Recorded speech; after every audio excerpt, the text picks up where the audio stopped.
Bismillahirrahmanirrahim. Assalamualaikum warahmatullahi wabarakatuh. Nama saya Givan Putra Supriyadi. Saya akan menjelaskan pandangan terhadap sektor agama dan alam di Indonesia. Sektor agama di Indonesia.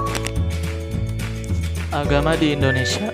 Indonesia adalah negara demokratis yang sekular, mayoritas pemeluk agama Islam.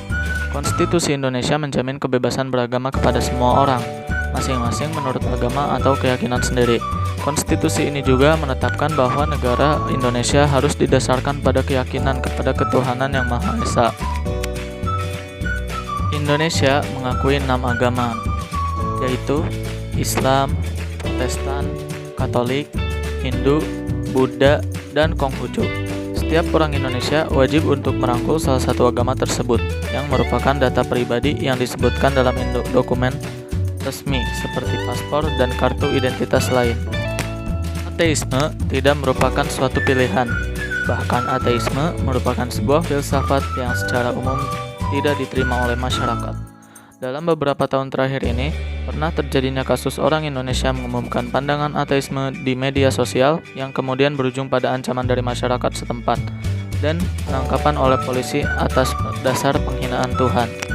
Pandangan saya terhadap bangsa Indonesia dalam sektor agama, ya sudah bagus karena Indonesia membebaskan setiap warga negaranya untuk memilih salah satu dari 6 agama yang saya sebutkan tadi tanpa memaksakan pada salah satu agama. Tetapi juga melarang ateis, yang menurut saya itu juga bagus karena sudah disebutkan di sila pertama, yaitu ketuhanan yang Maha Esa. Artinya bahwa setiap orang Indonesia harus beriman kepada Tuhan yang Maha Esa, artinya tidak boleh ateis. Meskipun begitu, saya masih suka mendengar bahwa ada beberapa orang yang ateis. Sektor alam di Indonesia. Indonesia adalah negara yang kaya akan sumber daya alam.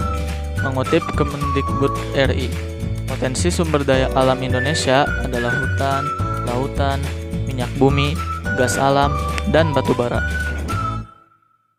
Salah satunya sumber daya hutan. Hutan di wilayah Indonesia adalah hutan terluas ketiga di dunia. Luas hutan Indonesia sekitar 99 juta hektar yang membentang dari Indonesia bagian barat sampai bagian timur. Akan tetapi, luasan hutan di Indonesia semakin mengalami penurunan selama ini.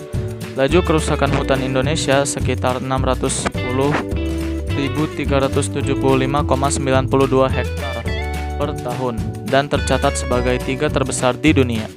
Padahal, potensi hutan Indonesia sangat besar, mencakup kayu dan semua makhluk hidup yang mendiami hutan. Keanekaragaman hayati yang berada di hutan bermanfaat dan berperan penting dalam keseimbangan lingkungan hidup.